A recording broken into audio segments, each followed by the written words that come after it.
Ladies and gentlemen, Mitchie Blaze. One of the greatest to lace up a pair of boots. Mitchie Blaze. Mitchie Blaze. Mitchie Blaze. put your hands up for Mitchie Blaze. I haven't went out of my way to say this, but I've always been a believer that EFeds should probably be 17 and up. Yeah, that could be a fair statement as well. I remember when some EFeds were starting up, we were saying we're not going to allow anybody else below the age of 17. Because we didn't want the drama, we didn't want the bullshit, we didn't want the schedules that were constantly changing with school and extracurricular activities and stuff, not to mention the lack of maturity. But then after a while, it's it had its good things and it had its bad things. And I feel like, if we're dividing the community and stuff, it's not doing anybody favors. At some point, everybody's going to have fought each other at least once at some point, and it's going to get stale. And it's where it's you've got no other reservoir but to open the gates, open the doors for other people to have opportunities. Honestly, it's a double-edged sword no matter what. There will be good things that come out of it and bad things. Honestly, both will always happen no matter who is in charge, who is running the company, who is in what. It's just the way things are. Every single hobby, like with video games, look at Call of Duty Online and stuff. You're always going to get those with the cheaters, they get the kids, they're going to whine and complain. You're going to get the adults who take it seriously, and you're just going to get the other average Joes that are going to have fun. It just comes with the territory. You just got to be okay. What matters is how you properly handle it. Because it can go south one way or another. You can either go with the person can understand where he's coming from and in it, or it comes to a time where you drive that person out and all they gotta say, is fuck that place. Those guys treat me like I wasn't worth anything, and now it's they still act like they have this mentality that they're the best, but honestly, there's no such thing as the best of this and that. What matters is you do one things one way or you do things another. For example, I am in a group, believe it or not, going to the whole idea about 17 and up things. I am in a group, in an EFed that is called Twitter Wrestling Entertainment, TWE, which was originally known as TWRE. That was a rival company for the spots you remember, and I believe that you've also had a stint there. And honestly, for a group of kids, these kids are insanely creative. Not to mention, they take account into a lot of people's creativity and ideas. Every single time, it's hey, how do you want this done? It's sometimes use your imagination. I trust you guys, but or sometimes hey, let's do this, do that. For me, when I first started out there as a base, I debuted there last year in September in the WrestleMania thing called WrestleFest. So I answered an open channel. I had some vignettes. I did not show who I was. I had a burner account to kind of make people think who it was and stuff. I had the heartbeats and stuff and all that nonsense. And next thing you know, I showed up hey, guess who's here? And you expect a guy like me to be in this company. You're oh my God, this is crazy. And what is crazy is that now, looking in retrospect here, now 1 year later, I am in the same company and heading into WrestleFest on the last Sunday of September, fighting for one of the brand's world titles. That for me, I feel honestly honored to do that. People can say, this is this is ridiculous, stupid hobby. And for me, I have fun. It's a healthy venture to my creativity. Not to mention, it helps me get video editing, photo editing. Not to mention, I get to develop some practice into me, build a character for me when I actually step into a pro wrestling ring. Because that is my ultimate goal right now. While EFed is a good habit for me to practice that. So, so with TWE, honestly, if there's any EFed that I can endorse heavily in a good way, it's definitely TWE along with many others. So, of course, one I'm representing right now, CMW, Chaotic Mayhem Wrestling.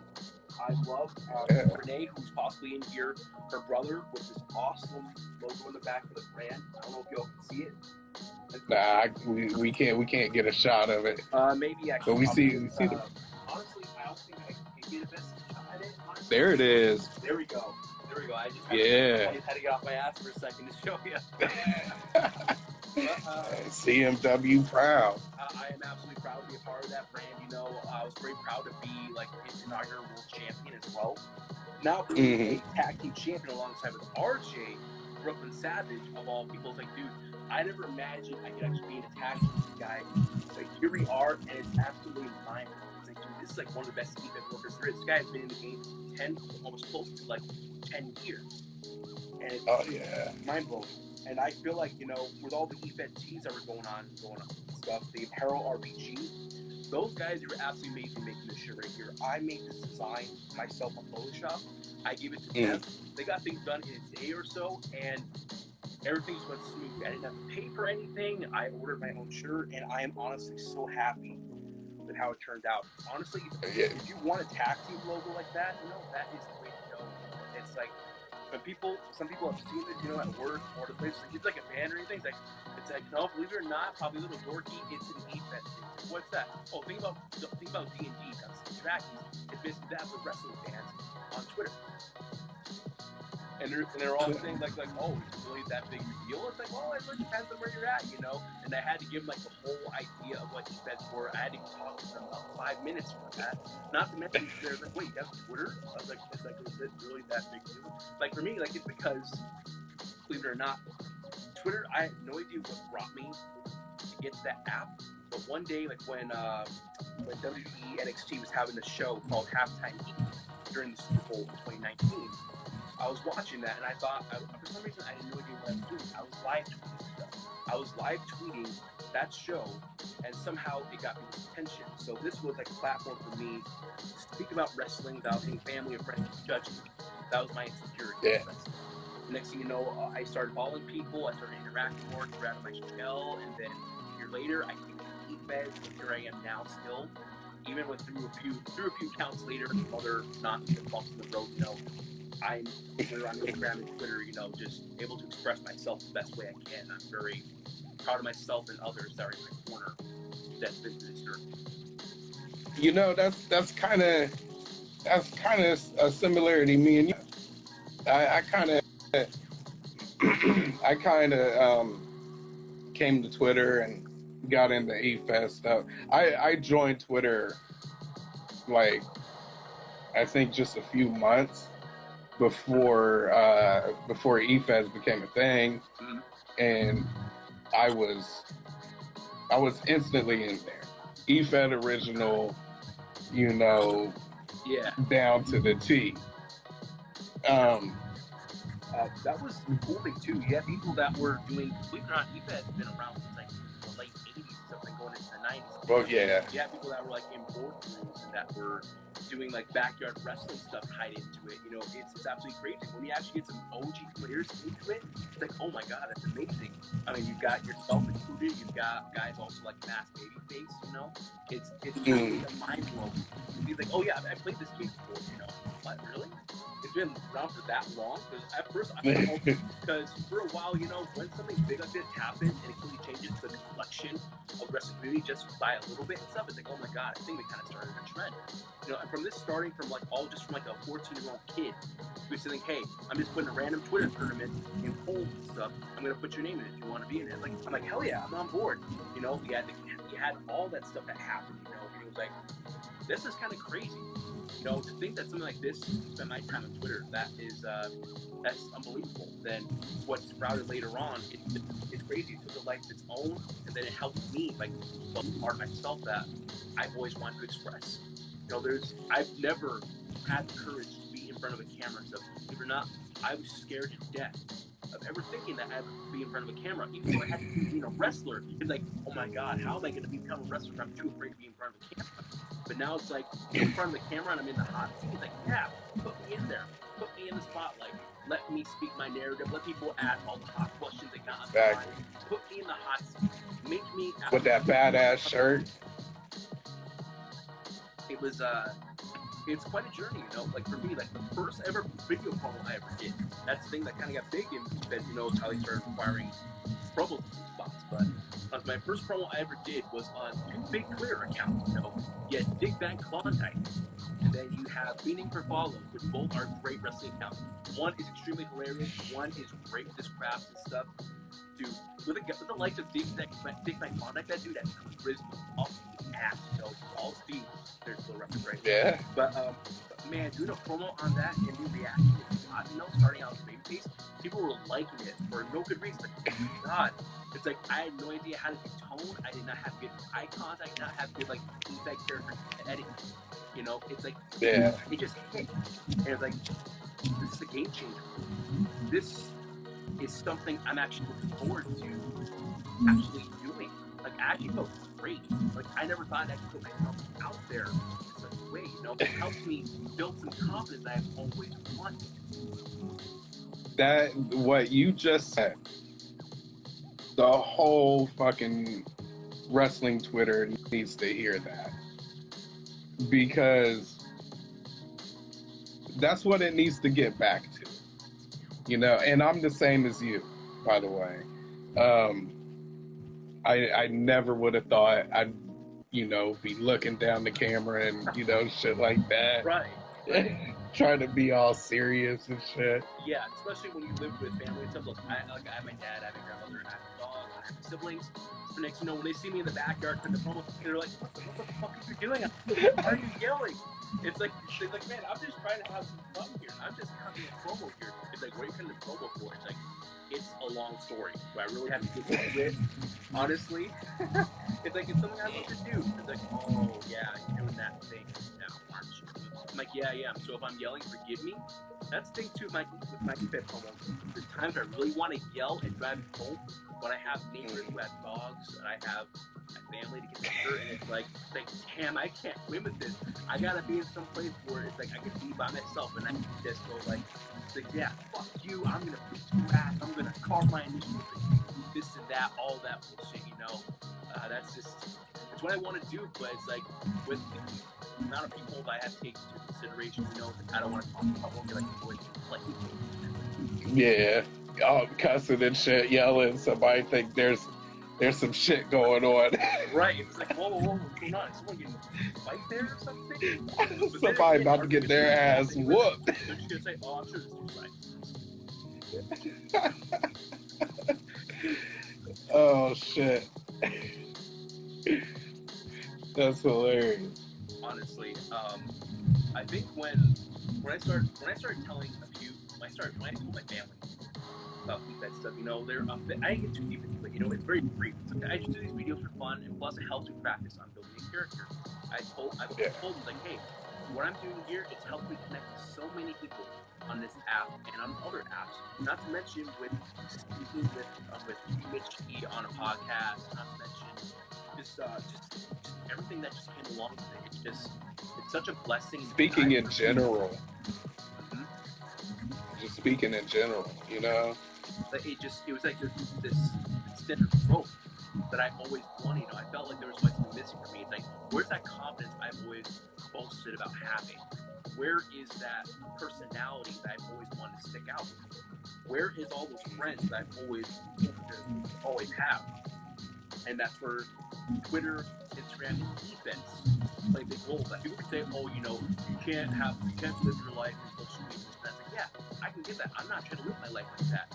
I'm trying to establish myself as a person, not just in real life, but also on the internet. You know, because you meet different people, they meet them at some point, and you know, it's kind of like my best friend Bree as well. I never expected to meet her, but somehow it managed to happen. We never knew we were in the same town. Next, you know, she messaged me one day and he's like, oh my god, you're in the same town as I am. I'm like, what? Like, are you serious? Like, for real? And it's like, yeah, like, we should hang out. So we started chatting, we started talking, and then right then and there, she invited me to come. She invited me to come over to her place, their family, to watch Wrestle Kingdom back in 2020, and that's what set it off. That was the rest of history.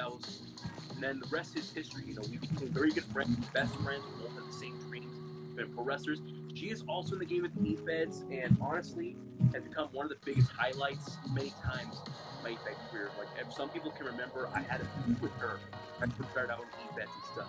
Like how Logan Slater and I were on the 12 podcast saying, like, you know, I don't need her, you know. She's always needing me. She always rode on my coattails. She used me as a fucking meal ticket. But then we fought each other in matches.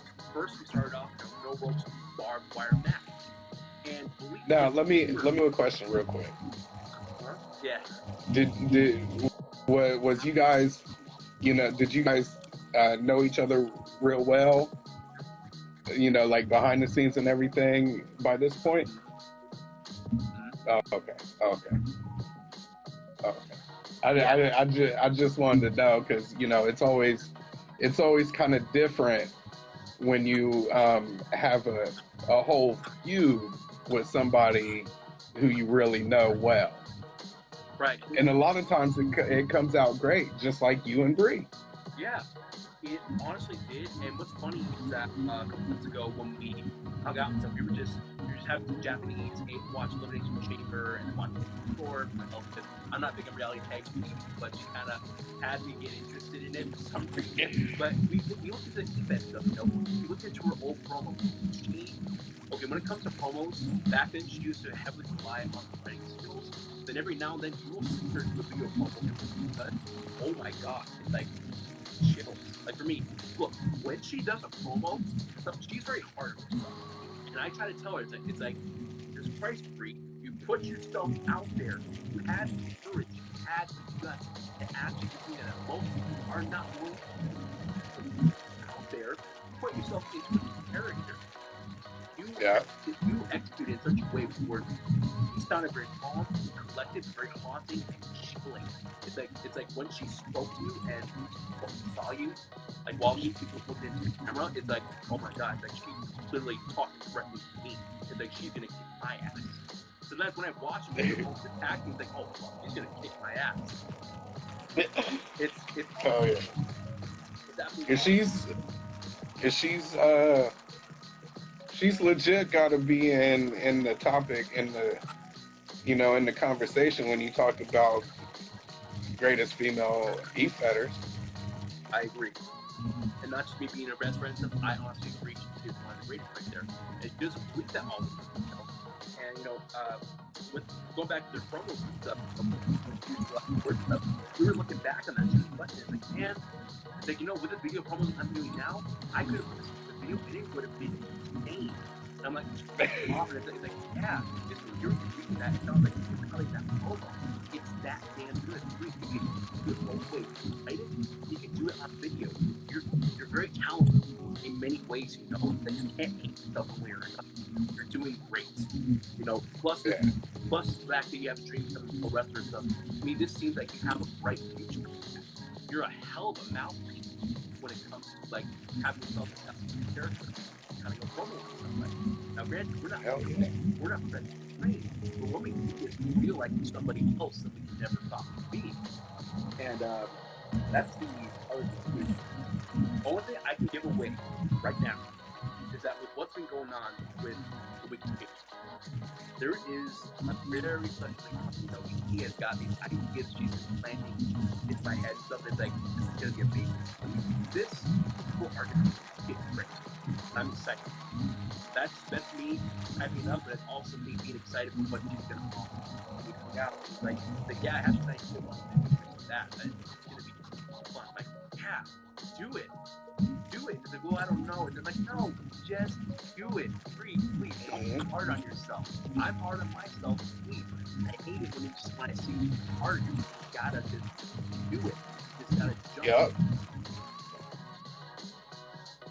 You can't think too much. Exactly. That's still a thing I have to work on myself, personally in real life. I gotta stop thinking so much and start doing more. But then again, you learn from your mistakes, and eventually, when you come along a certain way, you just figure it out. And for me, I'm starting to figure out, like, I gotta do things instead of just thinking about it. Like, oh yeah, I'm gonna do that. And I'm not obligated to tell people what I'm gonna do. It's like, keep yourself on your toes, because what I'm gonna do, it might surprise you. In a good way or a bad, I'm okay with it. And when you it's a level up, you feel leveled up. Exactly. Yeah. And that's what's going to happen with Bree. Totally. That's what's going to happen with you. I mean, you're I gotta say you're humble, but you're one of the best. I'm honored to hear those words from for you, man. It really means a lot because for me, from having a few sparring sessions with you a couple times and stuff, man, it's always been fun. I've always plus when I was doing stuff yeah, I've always had I've always kicked your ass. You're never gonna beat me as long as I'm in this game. But honestly, man, look, you're one of the best shit talkers I know when it comes to defense stuff, and I love it. Because if we can both take the heat, we can both go at each other, and we can just say yeah, man, that was good shit. That was awesome. That was amazing. We're gonna talk about this for quite a while, And that's why I love It's amazing, So we call the best, or we call one of somebody's favorites, it's very surprising. To me, it's I don't do this to become anybody's favorite. I don't do this to appeal to others. I do this because I love it. Because it fits in the realm of professional wrestling. It may be role playing, but to me, it's also helping me prepare myself in wrestling. It's really just helping me grow as a person. And you tell me that just helps me to just go even further. Do my best. So thank you. It's no problem, man. And I feel the same way too. Whenever I get told something like that, it's instantly humbling, instantly. And I was a heel for a long time, and I really tried my best to be hated. so I appreciate that shit so much, Mm-hmm. Absolutely. But no, talking about promos and me and you, there was a badass promo you did. You cut on me and the United Outcast. Oh yeah.